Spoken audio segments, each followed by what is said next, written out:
So this week, Lily is looking a lot happier because I heard that, boom, Casa del Dragon, episodio 2, capítulo 7. ¿Qué son las semillas del dragón y quiénes son los nuevos jinetes? Tun, tun, tun. You say this was a much better episode. Like a much better episode. This was on track with like season 1 as far as every conversation people were having with each other was actually important. There were maybe like one scene that I didn't really understand why we needed it, but all of the ending was amazing, especially the very last shot was amazing. It's probably one of my favorites in all of Game of Thrones or House of the Dragon. It was so badass. Wow. And so I guess they saying, so this is the ¿Qué pasó?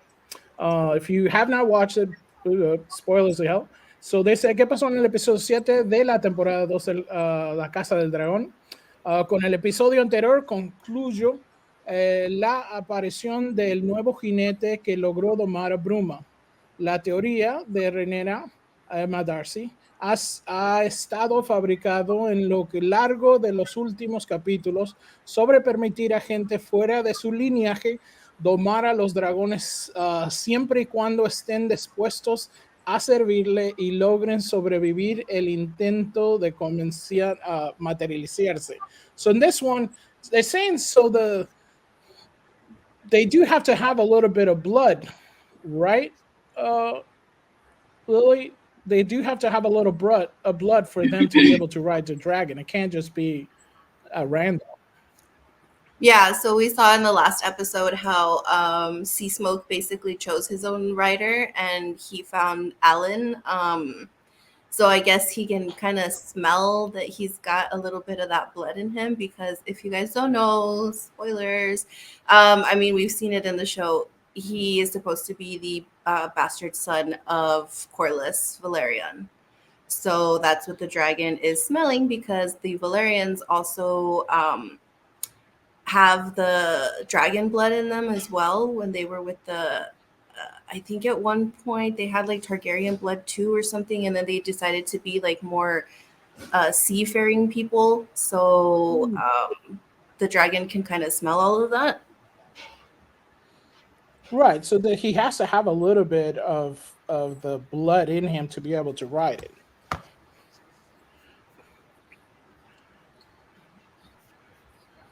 Mm-hmm. So that's Bruma, I guess. El inicio de la entrega los muestra la reina cuestionar a Adam del Hul. I'm probably butchering that, right? El jinete que logró domar a la criatura.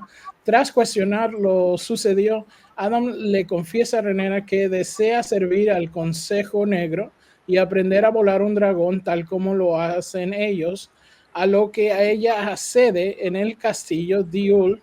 Se encuentra con Corlys a ver a quién sirve como parte de las tropas bajo su mando y solicitar que le autoricen dejar de ser parte de su ejército para dedicar a su tiempo a convertirse en un jinete, a lo que el líder de la casa Valderón acepta sin dudar. Cabe mencionar que Adam y su hermano Allen son hijos ilegítimos. That's what you were saying. They are illegitimate sons.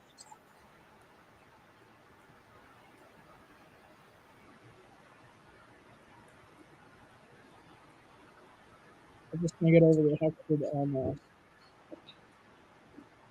So what were the hits for you on this season on this episode? Because this is almost the last episode, right? This is what? It's almost the last episode. We've done one episode. Yeah, this is the second to last episode, so episode 7. I actually kind of like this scene too. So this is supposed to be, I think, Oscar Tully. And if the name sounds familiar, the wife of Ned Stark, Cat, she's actually a descendant of his. And everyone was kind of making comparisons between them because this little kid kind of stood up to everyone. He now presides over the Riverland, so he's the lord of everyone else. And basically told Daemon that he can't just come in and do things however he wants. And if he wants the army, he's got to kind of make things right as far as all of the savagery and things that Daemon had happen that he sent one of the other guys to do from House, I think Blackwood. So yeah, this little kid actually did a really great job. And I think other people were kind of comparing him to what's her name? I keep forgetting her name. I know the last name was Mormont, but the little girl that was in Game of Thrones, but her, because she's also was a little girl, and she kind of stood up to everybody Okay. when they wanted John to be king. So yeah, that was a pretty cool scene there too. But of course, my favorite scenes were all the ones with the dragons. Lena Mormont, they say, Yeah, Mormont. There you Cosmic go. Vader. Yeah, so and then as far as like things I didn't like is just basically that scene between Alicent that she leaves the castle and she's like in the forest and just kind of chilling out and she's going for a swim and you're like, did we really need to see that? I mean, we could have just gotten one super quick little scene that showed us that she was kind of leaving, kind of doing things on her own, getting away from people. We didn't need it to cut back and forth on her, but I mean, it is what it is. It doesn't bother me too much. But yeah, like I said, my favorite part was the dragons at the end. And I think it showed a little bit of the dragons at the end. So they had to meet up. And that was... That's the beginning. That's when Rhaenyra goes to question Alan as to why he has sea smoke. And Alan, he bent the knee super quick and he's like, no, I consider you my queen and I want to serve you in any way that I can. So she decides to let him obviously have sea smoke. So basically, the whole point of this episode was it was set up last episode and at the end of the previous one before that is that they're trying to find illegitimate children of the Targaryens to see if they can get riders for their last two dragons who are left without a rider. So that's Vermithor and Silverwing. And so they have this brilliant plan to spread word in King's Landing that they need any illegitimate children, that if you believe that you have that blood in you, for them to go to Dragonstone and try to claim a dragon. And that's where everybody was making those jokes in the comments, is that there was a big old barbecue that was held because Vermithor went first. And if you know your dragon lore, Vermithor is just a little bit smaller than Vhagar, the one that Aemond is riding. And badass dragon. He's like a big old savage. So as soon as the first person tried to, claim him, he went crazy and started burning everybody and eating everybody. Oh my gosh. Yeah. So you finally got your dragons. I finally got my dragons. And we finally got to see how they kind of bond and find their dragon rider. So that was pretty cool too. And it was actually a character called Hugh that did finally end up claiming Vermithor. And they're implying that he's the daughter of Sarah Targaryen, who was the daughter of Jaehaerys Targaryen, the previous king. But her story is like really crazy. And let's just say that she ended up in the pleasure houses and did not follow. Yeah. So she ended up having him, and that's what they're implying. They haven't really said it in the show, but they're implying it. Because he says something about how he's embarrassed of his mom. So he claims the dragon. So that's Hugh Hammer. And then there's another dragon, Silverwing. And that one, we've seen this character before throughout the season. His name is Ulf.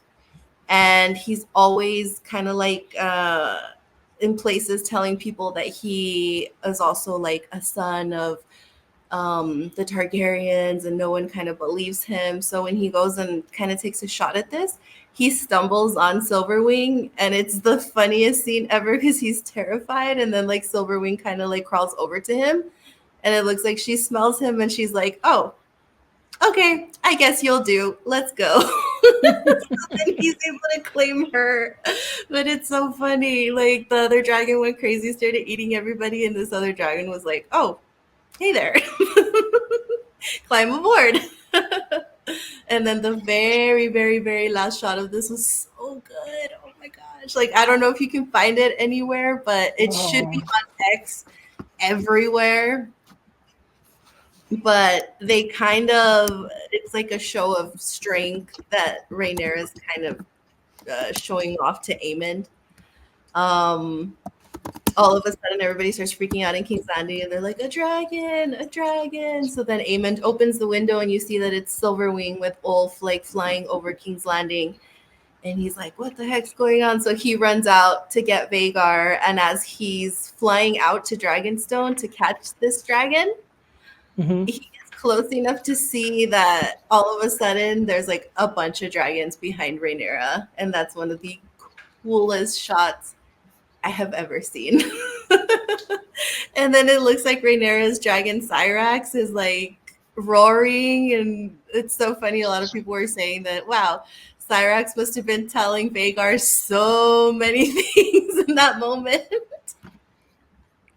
I think I found it. Is that it? Yeah, but it's a wider shot. It shows you like dragons that are in there. Let me see if I can find it real quick on X. Okay. So it was like a dragathon. Yeah, so it's basically showing her that he may have the biggest dragon, but now she has more dragons, and she has some very big dragons, because Silverwing and Vermithor are actually some of the bigger dragons that they have right now. Oh, let me see. If you share your screen, I'll put it up. Okay, I found it. Oh, you found it? Mm-hmm. Well, I can just send you the link. Let me see. Okay. But yeah, it's so iconic. It's probably my favorite shot, next to the one of Drogon actually flying out behind Daenerys, and you can see the wings. Oh, so cool. All right. Let's see. I'm glad you finally got, something yummy. A little more in action. Right.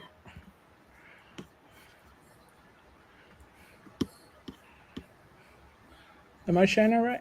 Yeah. Right. Okay. Yeah, you see how cool that looks? All the dragons. That looks pretty cool. Yeah, and with the castle in the background. That's so cool.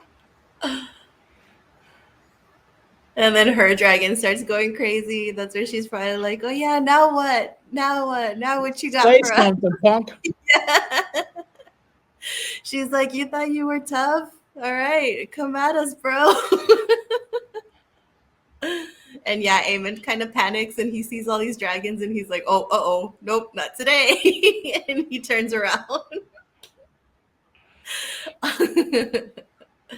But yeah, these dragons are so cool. Oh my gosh. If I could wish for anything in this world, it would be for a dragon.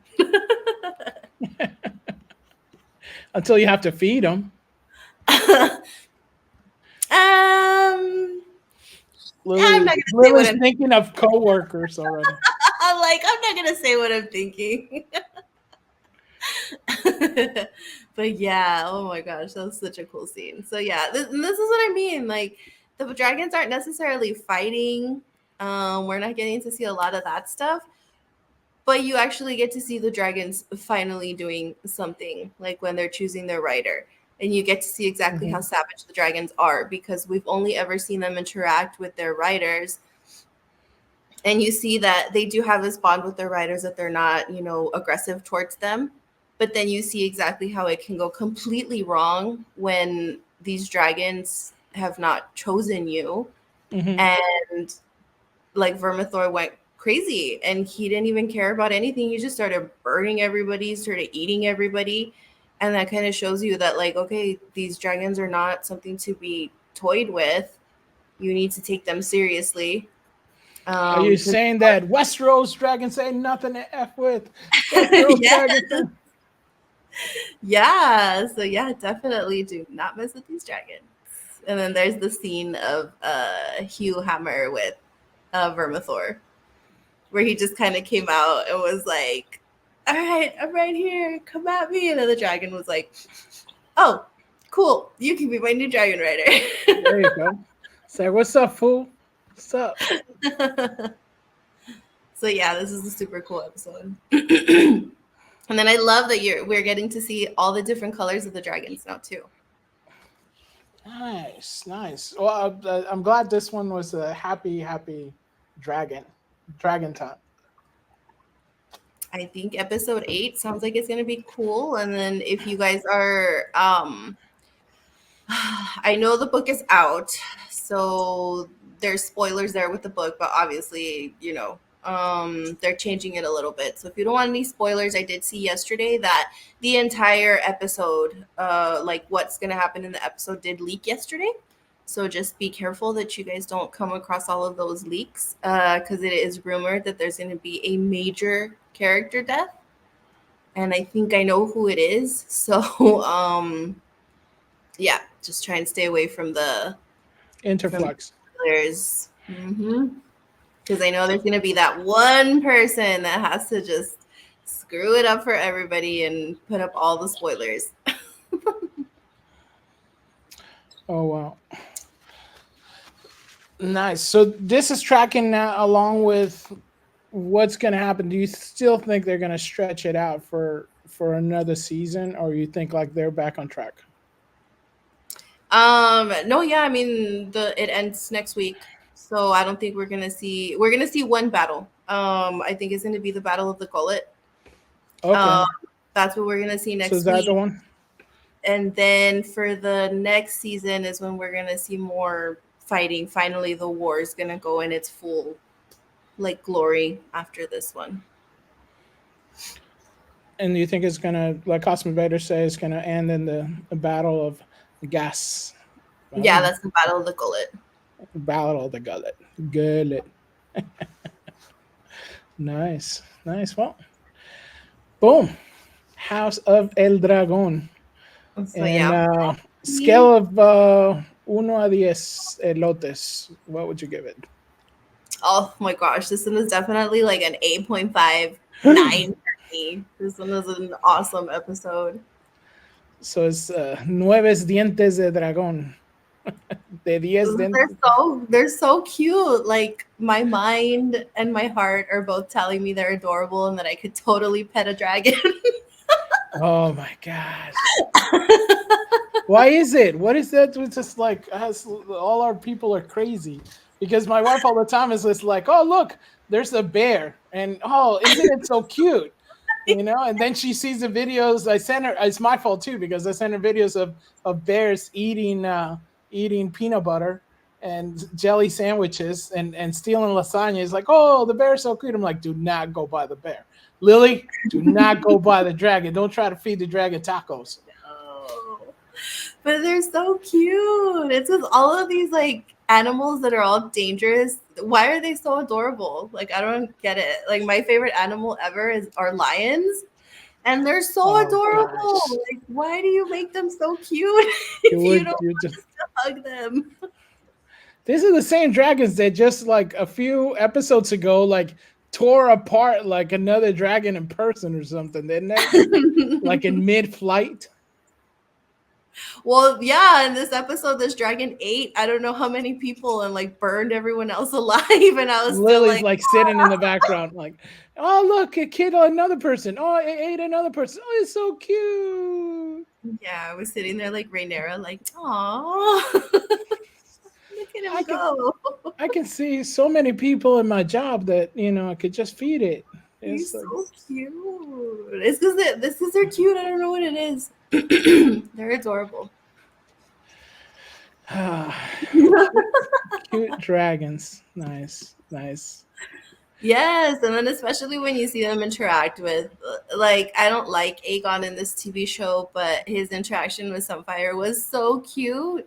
He came out and basically snuggled into him, and Aegon like went and like petted him and stuff, and you're like, oh, you see, they do have like a bond with their writers, and they're super cute. They're like really big, dangerous murder machines, but they're adorable.